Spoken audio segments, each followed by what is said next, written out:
Hello everyone and welcome back to Backlot Banter. My name is Tucker Hazel. Today I'm joined by my very bad co-host, Tanner Dykstra, and today we're here to talk about Rebel Moon Part 2, The Scargiver! Woo! Yeah, let's go. Zack Snyder is back. It's been a whole 4 months since the last Zack Snyder movie. Tucker, it could have been 4 years. It felt like in my heart. We are joking around because we get to review Rebel Moon 2 today. Yeah. We both watched Rebel Moon 1. You were not on a review for it, but Ava and I got to have a good time going through that movie and breaking down why it didn't work. Right. And then we're 4 months later, we get a part 2. It's true. How lucky are we? Netflix, Zack Snyder, the stars have aligned to do 2 of these goddamn movies in less than 6 months. Potentially more. Oh, yeah, potentially more, probably. Jeez. We'll see. But yeah, talk to us about this movie. Yeah, let us know your thoughts. Commiserate, really. Yeah. Sharing the grief. Tanner. Yeah. Talk to me about Rebel Moon Part 2, The Scargiver. Tucker, I didn't like Rebel Moon Part 1. Let's just get that one out there. Okay, all right. This is the official Tanner reveal. Really bad movie. Really bad movie. And A Child of Fire. A Child of Fire. And Scargiver Part 2, also a really bad movie. I mean, I don't know. What is there to fucking say here? It has all of the issues of Part 1 with, like, I don't know, some pipe dream that it maybe could have been better, that it could have been more exciting. Yeah. And it wasn't. It fell into the same traps. And I would argue is less interesting because it really sinks in how poor these characters are when we just have to sit with them on a planet for 2 hours and they do nothing and they're just preparing for a shitty ripoff of Seventh Samurai. Yes. This is a bizarre duology of films because I think they both fail in different ways. I agree. And I think that the putting the two of them together makes both of them worse. Yeah. Because I think that one area where I will disagree with you doesn't share all the same issues of that first movie. Because I think my biggest issue with the first movie was that it was very cutty-roundy. Okay, and none of the scenes lasted very long. And none of the characters were given any time to talk to one another or This is an inverse issue. Yes. And that is why I really did not like that movie. And I will say that this movie, this is not a compliment, it's just a fact. Okay. This is a more focused film. This is a more straightforward narrative. The characters are all together. We're not, until we get to the last act, not cutting between too many storylines. So things are happening in a more linear, understandable fashion, and that is a reason, and the only reason why I like Scargiver more than A Child of Fire. Whichever way you slice it, they're both incredibly poor movies. Yes, but I think that what you mentioned and is the core of why I say that together they make each other seem worse is that there was the potential of these characters are poorly established in the first movie. But by the second movie, once they're all together and we have a straightforward, linear, everyone's together narrative we got 5 whole days. We can attach ourselves to these characters. Yeah. And I'm not going to say they didn't try. I'm not going to say they didn't try. Because there's a lot of this movie that's just them just like hanging out. Yeah. And then multiple moments of this movie were just talking about backstory and talking about personality traits. But there's a lot of tell and show but still fail. Yes. And because this is one of the least charismatic, least chemistry groups of characters I've ever encountered in my entire days. Yeah. And it drags down this movie to an impenetrable slog, and I hated it. It's really bad. And Tucker, I totally see where you're coming from, and I agree that this film is more linear and focused than the first one. Will probably contribute to me remembering what happens in this movie more than in the first film. Not much happens. Exactly. And that's an issue. And also, not only does not much happen, but the things that happen are very simple. Yeah. We're preparing for the fight. Talk about the backstories, and then the fight happens. Yeah. It is very easy to remember. It will then leave your mind, not because it isn't so complex, but because it's so fucking bland and uninteresting and uninspired. Tucker, where do we cut into Rebel Moon here? Where should we start with Rebel Moon Part 2, The Scargiver? Well, should we just talk about the characters? We need to talk about the cast, because that's the core of the issue of these films. Speaking of Korra. The Korra, the issues. Sophia Boutella as Korra. Yeah. Main character of the film. The Scargiver. The Child of Fire. She's the titular character. I think she's both. Maybe. I'm pretty sure she was the Child of Fire. I remember talking to Abram about this. I don't know what a Child of Fire means. Because she was like born of the fire of war or whatever. Sure. Aren't they all? They really. Let's talk about that. We'll get there. Korra. I mean, now in this movie, she's going back to her home planet, and she's like, I gotta defend it from the evil empire when they're coming to attack. And we already knew her backstory from the first film. Obviously, we don't learn anything new. Well, Tanner, that's actually pretty bold to say because I didn't remember anything. That's fair. Well, this one graciously gives a Jimmy the Robot, portrayed, voiced by Anthony Hopkins, gives a recap of the first film at the beginning, and I was just sitting there listening to it because it's over like a ship flying into a bigger ship, and so I could just zone out and read the subtitles, and I was like, these fucking nonsense words. None of this means anything. What are you talking about? Anyway, we don't learn anything more about Cora. She's mostly just concerned with keeping her backstory hidden from her friends because she thinks that they will judge her for rebelling against the evil empire. Yes. But being a soldier for them in the first place. Yes. And a lot of them die before they learn that, and then when Titus does learn that, well, he knows already also. He's like, I know. And it's no big deal. Yeah. And that's Cora. But also, not only is she scared to tell them that because she's afraid that they will judge her or whatever. Yeah. That's also basically the same story that everyone else has. Yep. Is that they did something weird in their past. Not weird. They did some violence in their past. Or violence happened to them. And they've been reticent to talk about it because it has pushed them away from others. Yep. Loved ones of theirs died in their past, and it pushed them on the path of revenge, violence, yada, yada, yada. All of their loved ones were killed by the evil empire. And this is everyone's backstory. It is. And it is especially egregious in one of the most annoying scenes I've ever had this pleasure of wading through. Screeching laughing at this. Going around, because there's basically 5 characters here sitting at this table. There are 6 main characters. 6. Yeah. 6 main characters. So each of them takes a turn, sort of like, all right, here's my backstory. Yeah, because Titus sits everyone down and he's like, look, tell me your give me your lore. Yeah, give me your lore before we die tomorrow. Yeah. And all of them are like... General Titus walked around the camp after the checkpoint to get everyone's lore before starting the big battle. I can't believe... I've never told anyone this before, but when I was young, I lived on a planet. And the Empire came and killed all of the people in my village. And then I swore revenge against them. Yeah. And they're like, wow, that's crazy. There are slight variations between them. But it is insane how flat this all feels. And how samey it makes the characters feel. And how it really contributes to them not having different goals. And frankly... very little different in terms of their personality. Yeah. And Tucker, thank you for bringing up the word personality, because there's a different scene where we're also supposed to learn about our characters when the people of the village that they're protecting, the 7 samurai village that they're protecting, like, we knitted you these like tapestry flag things that are individual to each one of you, and they represent something. And I shit you not, the differences are like, this one is for you because you're brave. This one is for you because you're strong. This one is for you because you inspire hope. This one is for you because you're... One of them's happier, like smiles. Yeah, this one because you're happy. I was like, these are not character archetypes. These are not personality traits. Well, and they don't even really make sense when you think about, okay, like, you can put in your head, okay, we are not seeing all the time that these villagers are spending with these people. It is possible that they have gleaned this from these people by spending time with them.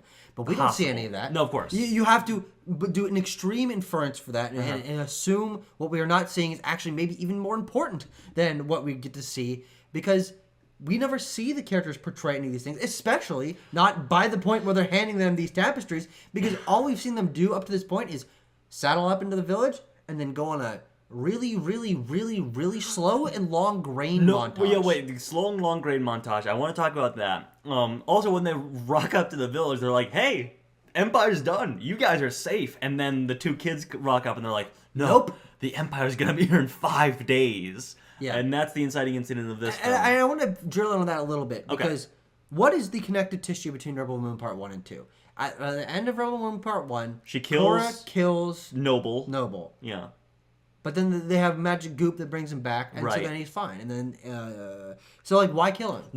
Why does this necessitate being called Part 1 and Part 2? There is no continued legacy or story here. I mean, It's just a sequel. It's just a sequel. It's not like we're 2 segments of a great, vast saga. Well, the only reason I would push back against that is because I do think that the interesting thing is when you think about these first 2 movies in terms of if they were one giant thing, it is Rebel Moon Part 1 is a first act and a first act conflict. Yeah. And then first half of this movie is a second act, and the third act of this movie is a third act. Yeah. Or the second half of this movie is a third act. Because this movie is split down the middle in terms of slow shit and nothing happens, and then too much shit happens in the second half. I mean, from that standpoint... So I do think it is a part 1 and part 2. That makes sense to me. Getting together a team, have a conflict. Yeah. Okay, we're setting up camp, battle. This is Rebel Moon, the 4-hour boring as shit stupid movie full of characters I don't care about. Yeah. And Tucker, dare I say, there are movies that are far better than this that do that in exact plot line in about 2 hours, sometimes less. Yes. Anyway, what was I saying? Some of them might be called Star Wars. Some of them might be called Star Wars. Some of them might be called... you getting a team together, I always think like Ocean's 11, for example. Yeah. Anyway, we were talking about the flags. We were talking about... This is just a larger thing about this, but with like the flag thing, but also writing any character moment in this, because that's what this movie kind of hinges on, is its character moments. Wow. I just try to imagine Zack Snyder or the 2 other screenwriters on this film sitting down and writing out that scene or the other scene or whatever, and thinking, yeah, this is good. Yeah, this works. Yeah, this works. How could you possibly think that? Look at the words on the page that you just wrote. They're all the same. There's nothing distinct about them. There's nothing distinct about anything in this movie. Yeah, and that, I think, is another big part of this movie, which is all the rest of it part. Because we talk about the writing, but there are no other elements of this film that I can praise in any particular way. Yeah. It's really only one location, so it gets very visually samey. Yes. Even in that, Zach. Hey. Stop doing your own cinematography. A little heart-to-heart here, Zach. You're a director. Yeah. You've directed a couple of movies that I like. It's been a while. But I'm not saying you can't get back to it. Yeah. Stop doing your own cinematography. Please, love of God, stop doing your own cinematography.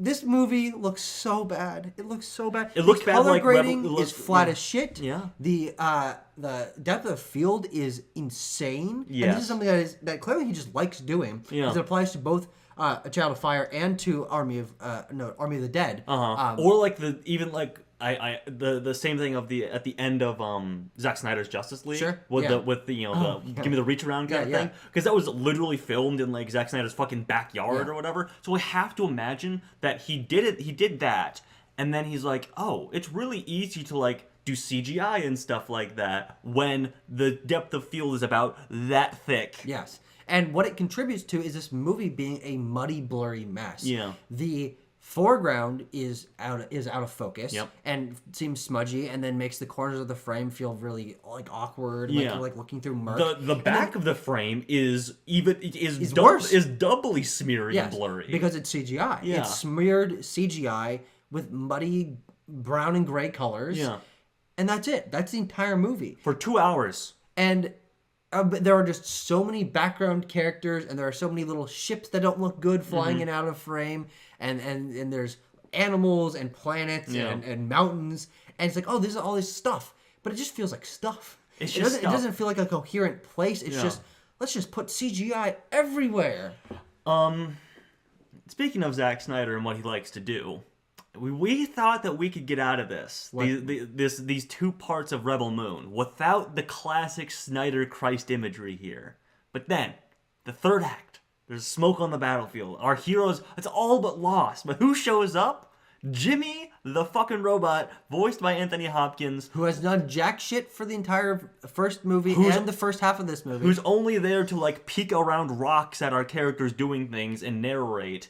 Shows up, he's got a cape. He had antlers, like deer antlers, mounted to his head for a long time, but those became like whittled down into effectively a crown of thorns. Yes. There's like an askew flag stabbed into the ground that resembles a cross, and I'm like, Oh no. And then he just like jumps around and kills some guys in tanks. He goes, wee, wee, wee, Yeah. wee. There's no reason why that he should resemble Jesus Christ in any way, other than he was like reborn because he was like an evil Empire robot, and then he became a good guy. Just like Korra was an evil Empire soldier, but then she became a good guy.